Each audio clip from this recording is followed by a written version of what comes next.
Just explain that. Well, it is right. Thank you so much. Okay, good evening, everyone, and thank you for coming. This is like no. This is great. I know that to come out this evening is a serious commitment. A serious commitment. Yeah, absolutely, it's a serious commitment, and that's why I mentioned last week that I know it's almost Erev Pesach, so we're not gonna. That's why you're doing two sedras in one. We're not taking exactly. You have a Lord here. But actually, yeah, absolutely. But actually, the truth is that it is important. I think, even despite the thinking about Pesach, still talk about the parasha and understand the incredibly important lessons we can learn from it. Have you got some of the sheets?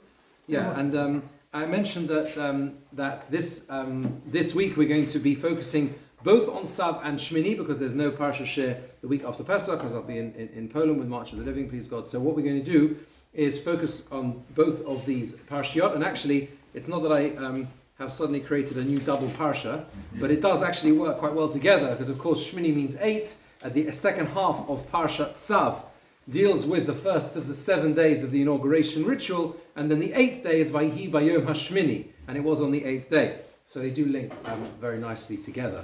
But we're going to start with an understanding of the beginning of the parsha. And as always, you have this question of the name itself of the parsha. The word Tzav means a command.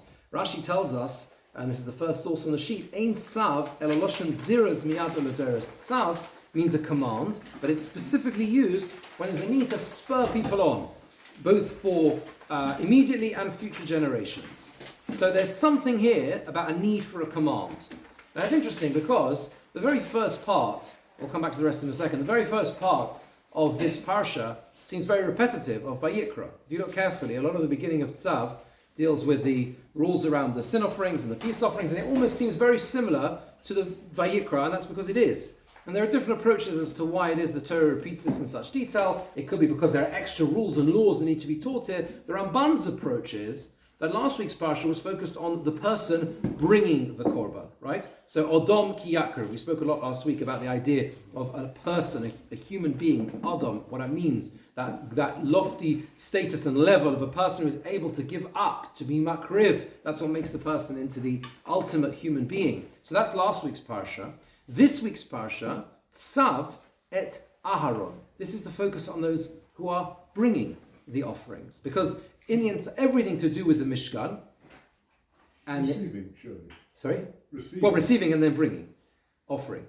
In other words, Offering on behalf and of. bring on behalf of. Yeah, yes. So in other words, yes, as you're correct, they are receiving the offering from the person bringing, but then they are offering the offering. That means to say the Kohanim are the ones, Aaron and his sons and his children and the future generations, they are the ones who have to carry out the sacrificial procedure. So therefore, the two parashiyot, according to the Ramban, parallel each other in this way. One is the person, the regular people who are bringing these offerings.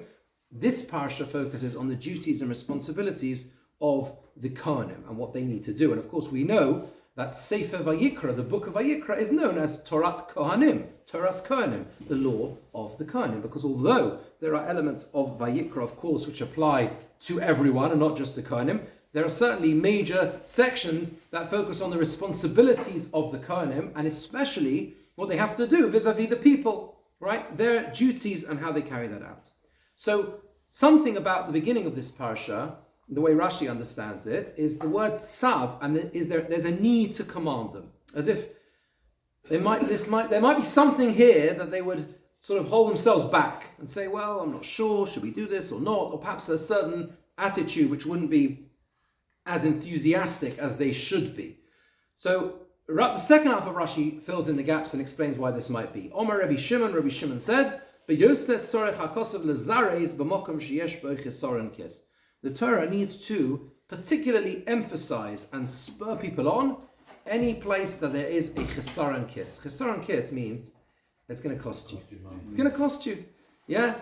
It's a wonderful phrase, that phrase. Financial reluctance. It's a wonderful phrase, the word chesaron kiss. You find it across the Gemara everywhere. Yes. If you think about the literal translation, it means a hole in your pocket, which is, it really is not just the, we translate it as where you're potentially losing money, but there's something deeper there, yeah? Because it's not just the fact that you have to spend money, but the feeling that you have as a result of spending the money is it's a hole in your pocket. In other words, you're thinking to yourself, where's this going? Where's this money going, right? So therefore, so that's the big question. The big question is what? The big question is, that is the question. The question is, what is it here that there's a cost? What is the major cost here? Particularly because ultimately there is a contract, an understood contract between the Kohanim and the rest of the people, right? What is the contract? You work on our behalf, you Kohanim, do your duties, you fulfill as our agents in the temple and firstly the Mishkan, the Tabernacle, later the Beis HaMikdash. You do the jobs that we ask you to do. You bring the offerings on our behalf, and we'll support you. We'll sustain you, right? All the Truma that goes to the Kohanim, and the Maaser, and everything else, right? You understand? They're not losing money. Most of the time, these offerings they're bringing, they're not losing out of it. So why is it they need to be spurred on in this way? And the commentaries try and understand this. The Or HaChaim, which is the second source here, he brings a number of different explanations. I won't go through them maybe in the Hebrew, just sort of summarize them in the English. He says, some say that the reason why and the purpose and the reason why they had to be spurred on and the lack of money is it not specifically because of a lack of finances, that they would actually lose money, but it's because it was a lot of trouble. It was hard. Ribui tsar. It's a lot of work. It's a lot of work. You have to spur them on, do the job properly, not so simple. Others say, he says, because they had to work the whole night. Yeah, as he says, bottom the entire night, right? I'm not sure whether he means there the fact that the Mizbeach there's nothing brought on the Mizbeach all night. It's possible, or it means that he has to be in charge of it the whole night, because the instruction that's given in the next pasuk, the immediate instruction that's given is that the olah, the burnt offering, he olah al mekdah al Mizbeach kol halayla ad haboker, right? This means, as Rashi tells us, that the offering of the fats and the limbs from the korban that was brought that day could be brought the entire night. It was kosher to be brought the whole night, and therefore, essentially, what's going on is that there is it's hard work. You've got to work all night, can't do any other work during the night. And others say because the lack, he says, is nothing to do with the Kohanim, but it's about the Bnei Yisrael, everyone else. What are they losing out? Because we're talking about a burnt offering. Burnt offering for the Jewish people is bringing the rest of the people who are bringing this korban. Clearly there's a lack, because the difference between an olah, a burnt offering, and the others is, as the name suggests, it's completely burnt. So therefore you take this animal, which is worth a significant amount of money, and the whole thing gets burnt up, and therefore they don't get any benefit from it. Others say, he said, that there's a lack, there is a loss of money to the Kohen. The Kohen might not be so enthusiastic to offer up the burnt offering because they don't get anything out of it. They just get the skin. Whereas the other korbanos, there were actual parts of the animal that went to the Kohanim to consume. So he brings all of these different interpretations, and then he says the last few words at the end of the first paragraph, V'chol hadvarim rechokim be'enai. All of these things are far away and distant in my eyes. He says, I don't like any of them. We know that Or HaChaim, we've quoted him many times, lived in Morocco, then moved to Jerusalem, died in 1743. What does he say himself? Ulai nira. See the second paragraph in number 2? Perhaps it could be, he says. Shehu al hasmadas eitzim. It is on the fact that there had to be a constant supply of wood. Sha'on Rizal, because the Gemara says in Yoma Gimel Ma'arachas Shel Eish HaYushon, there were 3 piles of wood that were located on the altar. Shlishis Ein Oleha Klum. 2 of them had different roles, and there were offerings that were brought on them and other responsibilities. The third of these 3 pyres on the Mizbeach, on the altar, had nothing on it. El Olakayim Eish Tomid Tukad. Just to fulfill the role, which it says a few times in this week's parsha, there had to be an eish tomid. There had to be a constant flame burning on the altar all the time, right? This was a requirement that had to take place. It says eish hamizbeach tukad bo, and then particularly this is emphasized in, let's just find the pasuk. It is emphasized in Perek Vav, right? Pasuk Vav, right? It says eish tomid tukad al mizbeach lo sichbeh. That there should be a constant fire burning on the altar that is never extinguished. Al Prat Zeh, he says, Oma chisaron kiss. On this, it says that it was a chisaron kiss. There was something They were, so to speak, loss of funds, but he says it doesn't mean financially. Pirush lelo dovar. It's as if it's for no purpose. She'ein boi achod meha korbanos, because there's no offerings brought on it. Ela shetia ha'esh ocheles eitzim kol halayla. It's just that the fire has to consume the wood the whole night. V'gam hem shovim mammon. And they also cost money. You're supplying constant fuel, wood, right? There was a whole process, we know, as to when the wood was brought, when the wood was brought, how long it was brought for, etc., right? And the wood had to be supplied. And for the onlooker, it looks like that wood, that constant flame that's burning, doesn't appear to be for a purpose. Therefore, he says, Chesar and Kis in this context doesn't mean that you're losing money. It means that you're looking at it and you're saying, what am I doing this for? Why am I doing it? What is the purpose of the fire and the flame that is burning? And the flame that is burning. I just want to carry on a bit. So the key idea seems to be that there must be, and understanding and taking the direction from the Orach Chaim, there has to be something about the fire.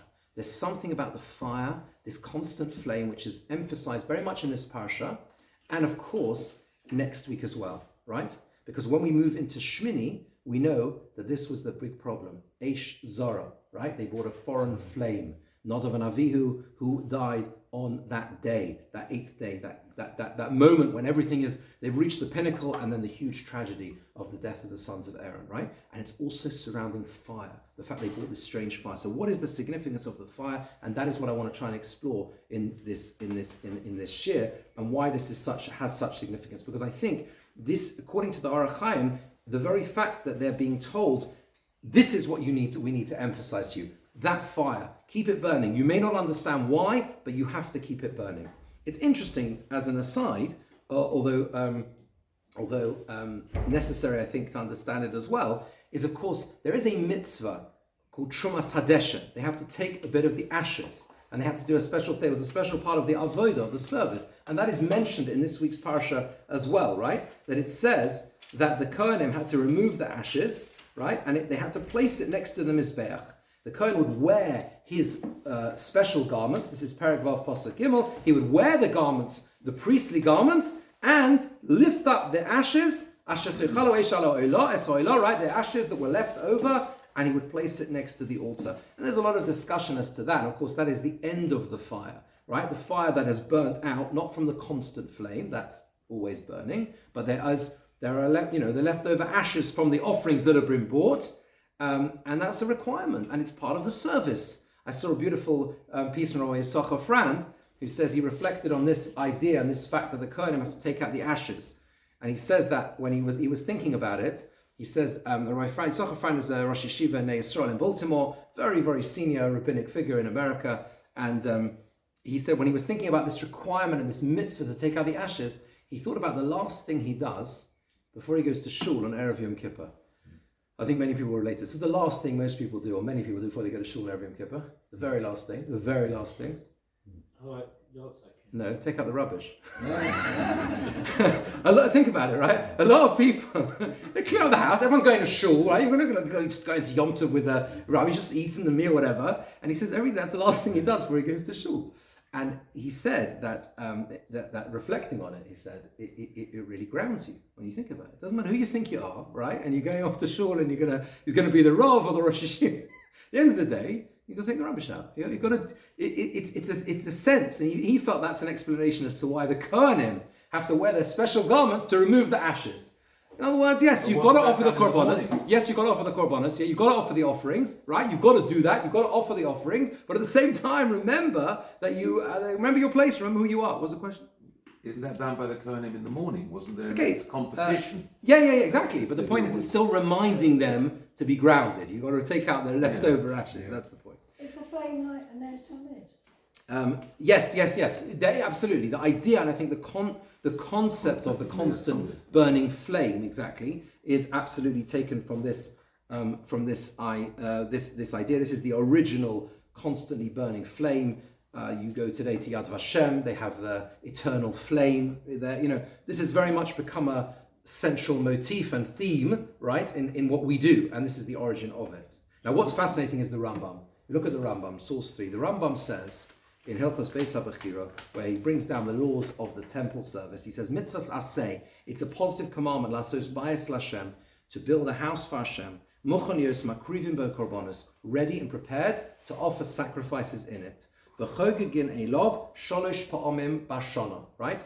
You saw this, see the source 3, sorry, it's stapled a bit the wrong way. Chogegin Elov Sholosh Pa'omim Bashana, and they celebrate, you have to celebrate there 3 times a year. Shneimar, as the verse says, V'osu li mikdash, make for me a sanctuary, right? Now, Ukvanis Parish Torah, Mishkan Sha'asa Moshe Rabbeinu, and he says that the temple, the tabernacle that was made in a temporary sense, that is already set out. He says that is set out in the in the Torah itself, right? So what the Rambam is saying here is very specifically is that the purpose of the Mishkan and then the Beis HaMikdash was twofold. Number one, to offer sacrifices, and number two, so that the people could use it as a focal point. This time of year, the 3 food festivals, everyone would focus and go to Yerushalayim. But the Rambam, in his list of the positive mitzvahs, so the Rambam lists, as well as where he lists all of the rules and everything else, the whole Mishnah Torah, which is the whole of the Torah, all the halachas, he also lists the positive and negative commandments. And in his list of the positive mitzvah, he adds something. Look what he says, source 4. He says, Hushat Tzivona, what is the mitzvah of building a temple? Livnos Beis HaBechira LaAvoda, to build a temple for the service of God. Bo yeh ha'akrava, in it shall be the offering. V'havaras ha'esh tomid, the constantly burning fire. Ve'lov tiyah ha'halicha v'ha'aliyah l'regel v'ha'kibbutz b'chol shana. And towards that point, that place, shall be the going every year, the aliyah l'regel, going up for the Yomim Tovim, the 3 foot festivals, gathering each year. V'hu omra yis'aleh v'osuli mikdash, and Hashem said, make for me a mikdash. Now this is very interesting. When he lists the command to build the mikdash, he adds a third reason for the existence, and that is the Eish Tomid, this parsha. That is the constantly burning fire. So there must be something special about this. What does the Rambam mean when he says that there is a need, a separate purpose that is not the same as the rest of it? It's not the same, right? Yes, you have the offerings, and yes, you have the going every, the focal point for the people, as symbolized by the Sholosh Regalim, Pesach, Shalos, and Sukkot, and everyone goes. But there's something else. There's something about the fire itself, the continual fire. And this is not the same as the fire where the offerings are brought. It is this Eish Tomid, this continual flame. What is it about this purpose? And this is an idea which Rabbi Moshe Shapiro shares. He was a great thinker, died in 2017. A remarkable individual, lived in Jerusalem, and he was able to somehow bring together kind of all different facets and aspects of the Torah. And what he suggests is that the way to understand this Rambam is based on a very famous medrash in Parshas Lech Lecha. And the medrash says, which we've quoted before, and it's always worth saying this again, what is the message that is said to Avraham? Lech Lecha, you shall go. Second line of source 5, Omer Rabbi Yitzchak. Rabbi Yitzchak says, Moshal le'echod she'over mimokom lemokom. There's a parable for someone who is traveling from place to place. V'ro bira achas dolekes, and he sees a conflagration. He sees a building on fire. Omar, he said, Tomar shabira azu b'lumanik. Should anyone say that this tower, this palace, is without a ruler? Is there no one controlling it? Heitzitzelov bal habira. At that moment, this is a parable. The moment the owner of the palace looks at him, Amalei says to him, Anihu Baal Habira, I am the owner of the palace. I am the one who is controlling the palace and the flames. As soon as Avram said, is it possible that this world can have no ruler? There must be someone running this world. This is the moment of Avram Avinu's great revelation, that he says it cannot be that there must be a higher power. There must be someone controlling this world. Things cannot happen by themselves. Hashem at that moment looks at him, and says to him, I am the one who is running the world. I am the one who created the world. The message and the idea that is being expressed in this medrash, and there's so much in this medrash. Rabbi Sachs Zichron Levracha would say a lot of words about, would often quote this medrash. And the idea that there is, the message that the world is on fire, the world is in flames, and what we need to do in order to extinguish those flames. That's the message that's being conveyed to Avraham Avinu with this imagery of the world on fire, like the palace on fire. Right? There's a lot in this medrash. It's a very deep medrash. But the idea that Rav Moshe Shapiro takes from this is as follows: what Avraham's discovery of faith is like a man who sees a burning tower. It is a person who sees creation as almost like consuming itself, yet giving the appearance as though it continues to exist, while in reality it burns. Right? There is a paradox about fire. There's a paradox about fire. What is the paradox? When a person looks at a flame, they think it's constant. It's just there. It's burning, right? It stays. It's continuous. The flame is nothing's happening to it. It just stays the whole time. But of course, everyone knows that is not true, because what happens with a flame is it is being constantly fueled by the oil. It's renewing itself, so to speak. The flame is being renewed every second by the flame, by the fuel. The moment you remove that fuel, it goes out. It has to be continually renewed. And the moment and therefore, what is really happening with the flame is that every second is new, and the oil that was there before is no longer affecting the oil that is affecting this moment of burning. Right? The flame is a new flame all the time. What happens is the continuation of the flame is only because it burns more fuel, and it is becoming new every moment. So therefore, says Rav Moshe Shapiro like this: what is a flame? What is a fire? Ultimately, an Eish Tamid. What is the flame? The flame is the great teacher, he says, of the true face of existence. To discover its true reality, one need only contemplate the burning lamp. We look at a flame and we think it appears to exist continually. But when we look and understand really what's happening, we learn otherwise. We understand that continual existence in our world is impossible. It explains, the fire teaches us that there has to be something sustaining it the whole time. In other words, it actually teaches us that every moment is only there because there's something fueling the flame. That is the message. Exactly. That HaKadosh Baruch Hu is always renewing creation constantly. That is the great message, he says, of the fire, of the flame itself. And therefore, with that we can understand more about the notion and the significance of fire, and why having that flame burning constantly, perhaps one approach as to why it was necessary for it to burn all the time. In number 6 on the next page, I brought in a very mysterious part of the Hoshana Rabbah service. I was a bit obscure, jump to Hoshana Rabbah. I know it's a bit confusing, Erev Pesach, to go to Hoshana Rabbah. But at the last of the Hoshanas that we say on Hoshana Rabbah morning, they're all very deep and mystical. The last one is particularly so. The 7th of the 7. We walk around 7 times. What do we say the 7th time? It's all about fire. Every line is about fire. We say Hoshana, save us, Leman Eson HaNizrak Balahavesh. The one, the strong one, Avram, was thrown into the fiery furnace. Leman Ben HaNer Kadal Eitzim Vo'esh.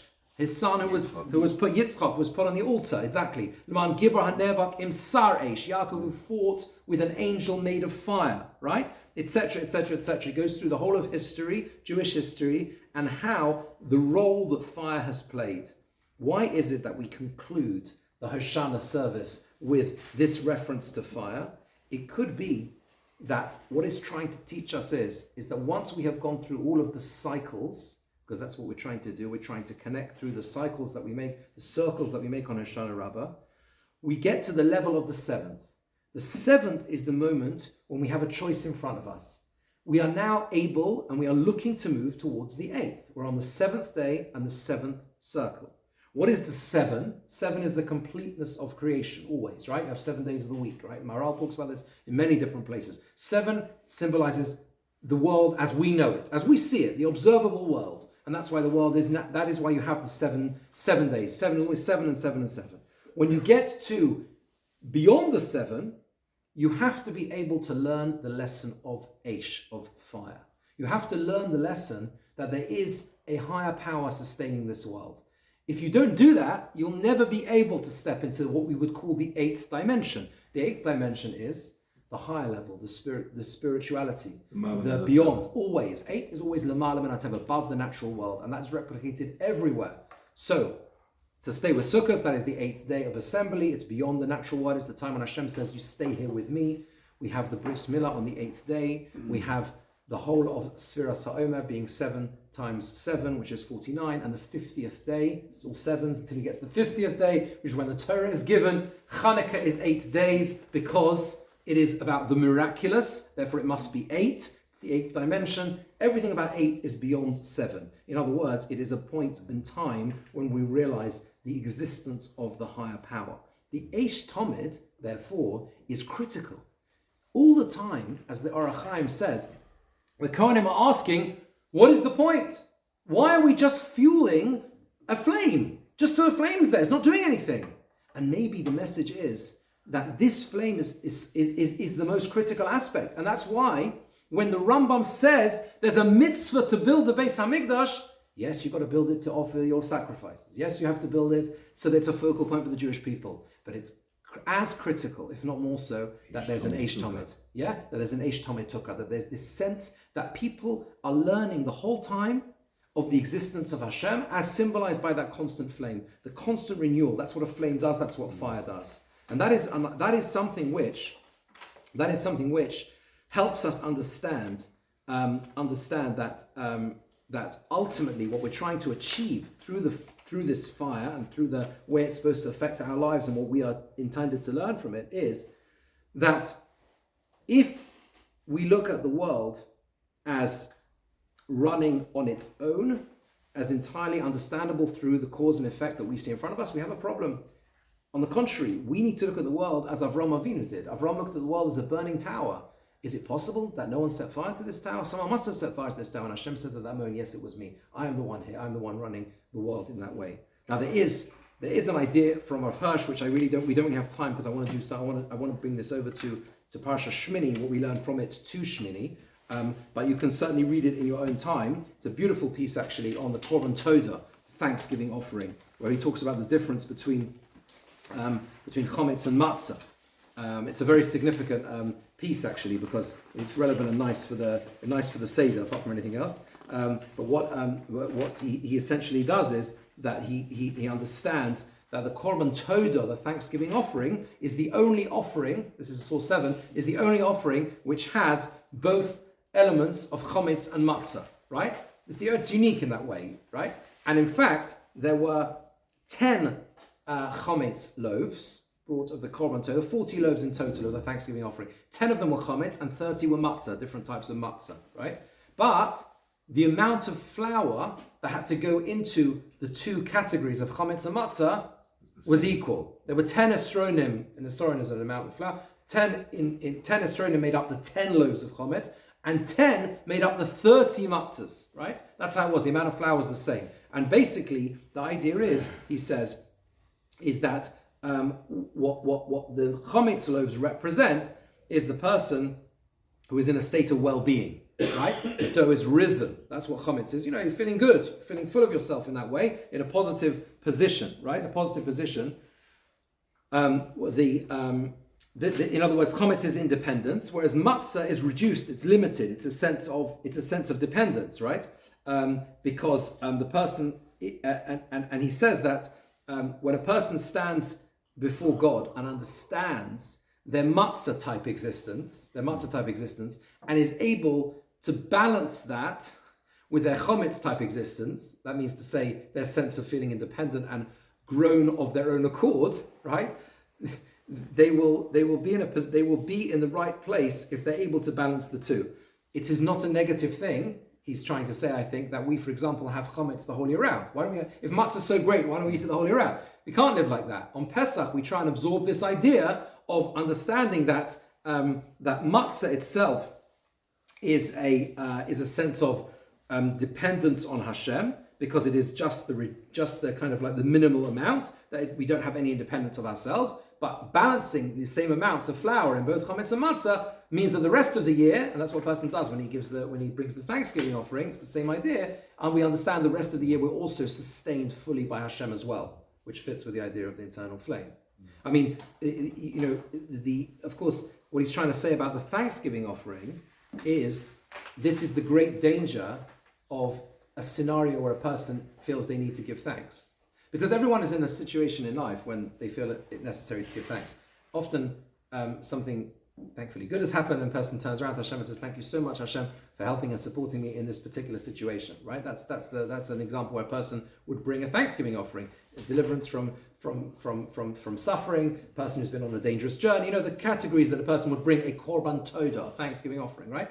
But by bringing that offering as a balance between chometz and matzah, the idea is that the person then takes it into the rest of their lives, right? When they're feeling like chometz, they're feeling totally independent and no longer dependent on Hashem. They're feeling all kind of like inflated because they're like, I've done this for myself.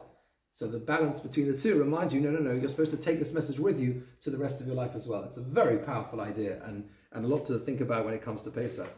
But let us take the idea of the flame forward into what happens in Parsha Shmini. Rabbeinu Bachai, who died in 1340, lived in Spain, Zaragoza in Spain.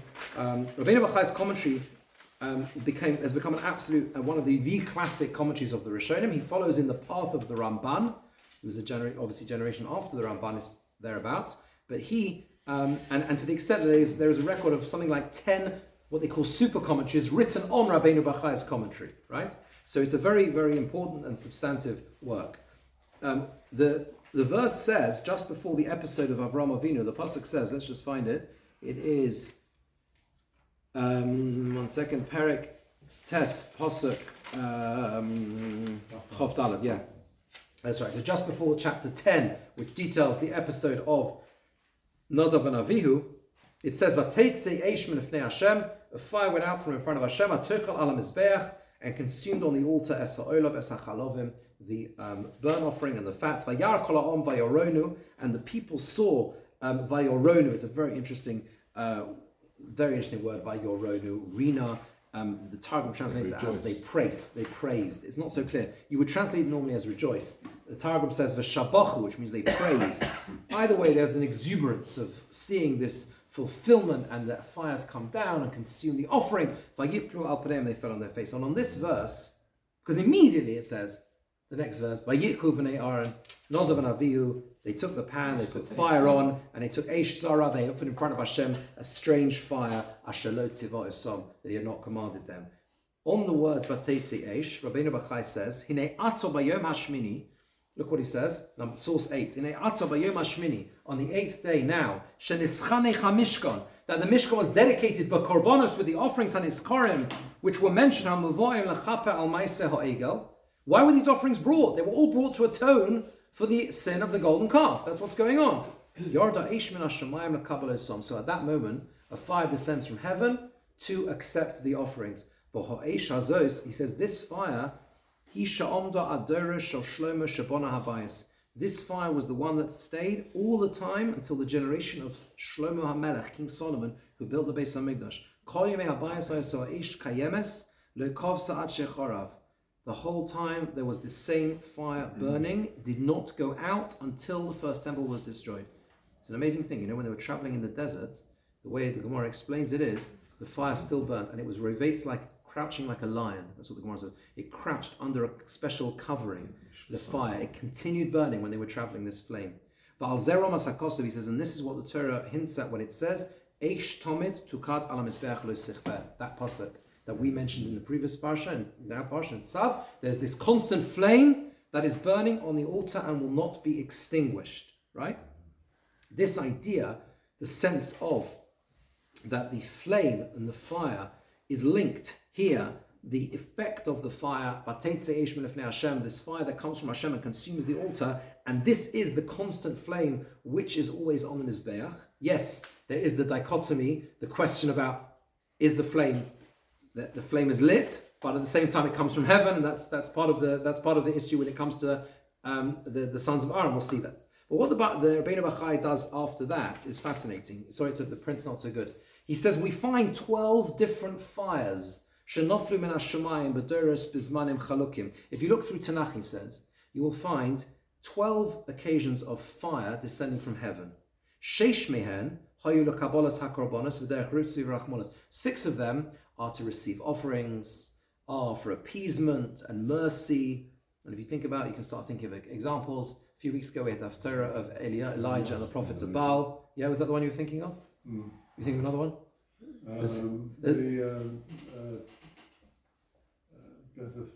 Shimshon, yes, that was the very exactly, absolutely 100%. Absolutely, absolutely right. That's another one. The fire comes down and consumes the offering. Exactly. The one I was thinking of was Elijah and the prophets of Baal, when he has this whole test and the flame comes down and consumes on the altar, etc. Right? For Hashesh Hanusarim, he says, but the other 6 are Derech Kas and Akama. You count them up and you'll sense it's exactly equal. 6 and 6. There are 6 which are in a situation of anger and so to speak, vengeance. In other words, there's something that's gone terribly wrong.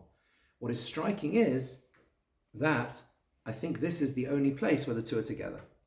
Right? He says, Vashisha Sheyardu Derech Kas and Akama. I've skipped a lot. It's a longer piece, Rabbeinu Bachai. He lists all of them. Right? He lists all of them. He goes to all of Tanakh and he lists all of the 12 occasions. And he says, when he gets to the second set, the list of the last 6, he says, the 6 which came through in a situation of vengeance and anger, number 1 is the flame that Nadav and Avihu, when it came down from heaven, it says, a fire descended from heaven and consumed them. So, this is very, very striking, because here we have, again, the emphasis on the notion of fire, and juxtaposed with very close proximity to this fire descending for a positive purpose. And remember, they bring a fire, which is an Eish Zara, which is a strange film, and then after that, a fire descends from heaven and consumes them. So you see the operation of fire here is very, very striking. As is well known, there is a big debate as to why they were punished, what exactly they did wrong. So look at Rashi. It's not, if you've got, I didn't put it on the sheet, my apologies, but I'll just read it out. So if you've got a Chumash, it's on Pasuk Base, Perek Yud Pasuk Bet, right? Chapter 10, verse 2. Rashi says, Rabbi Eliezer Omer, Lo Mesu B'nei Aaron Achi El Alidei Shahoru Halacha B'fnei Moshe Rabbon. That Rabbi Eliezer says they only died because they ruled in front of Moshe, their teacher.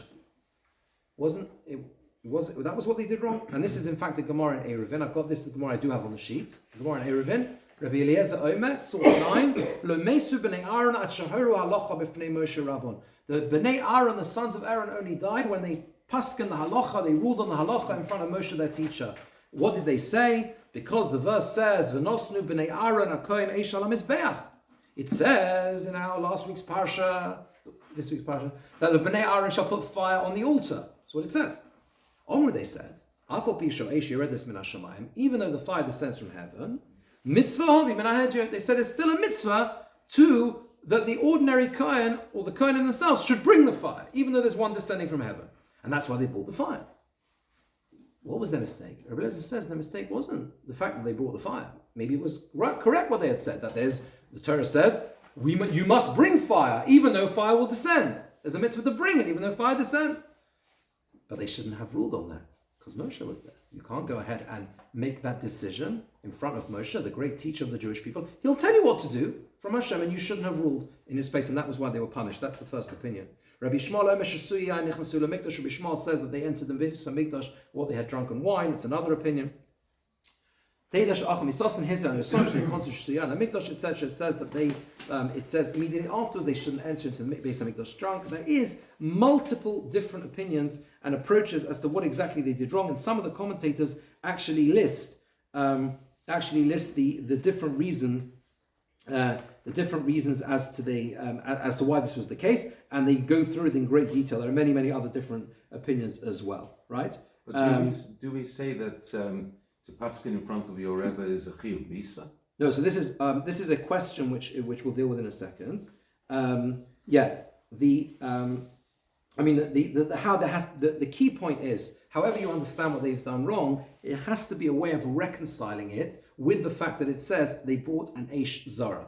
So there was some strange fire in some way, however you understand what that is, that they did something wrong. Some hint, the Kliyaka talks about this, there is some hint in those words, Eish Zara, a foreign flame, that has some hint as to the problem, what they had done wrong. One key way of understanding this, and let me just share with you this which is the final source on the sheet, is from Reb Chaim Shmulevitz. he says like this. Reb Chaim Shmulevitz says, and he was died in Jerusalem, 1979, the great mashgiach of the Mir Yeshiva. He went with them to Shanghai. He was one of those leaders of the yeshiva and survived through the war in Shanghai. He asked this question. He says, why was it so bad that they ruled in front of Moshe, their teacher? It's not a good thing to do, but why does it mean it had such a devastating consequence? The Nira, he says, it would seem. This is why the one who rules in front of their teacher is such a severe penalty. It's not just honest, not respect. It is a problem because it indicates a lack of understanding and awareness of how the entire Masorah works, the way that our heritage is transmitted, the idea of having elders within our people, of people who can teach us, each generation being taught by the previous generation. Only if they have elders are they considered to be that they've got them. If they understand, if they listen to them, only then they've got they've got them at all. If each individual just rules for themselves what to do, right? Just Googles it. It's a problem. There's no influence, there's no sense of Masorah, of tradition. There isn't a sense of what it means to have a Rav. And then, God forbid, they lose their elders in that respect, and they come to a situation, he quotes a pasuk that basically says it's all topsy-turvy, that they're led by the youngsters instead of the elder ones, etc. Therefore, he says, the Rav should not forgive, should not be mochel his kavod, forgive his honor for someone who paskans in front, because it's not about his honor, it's not about the rabbi's honor, it's not about the Rav's honor, it is the sustainability of the whole of the Jewish people. And therefore, he says, that was the significance, and that was why it was so critical, and what happened to them. You see, the concept is like this.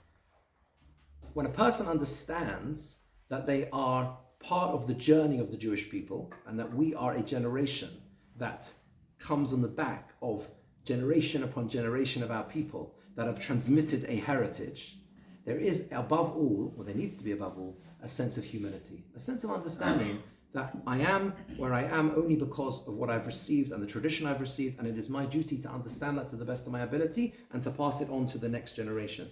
If we do not have that, if we can't do that, then we run the risk of uprooting and mixing up the entire Masorah, the entire tradition that we have. That was what they did wrong. It was a moment of critical risk.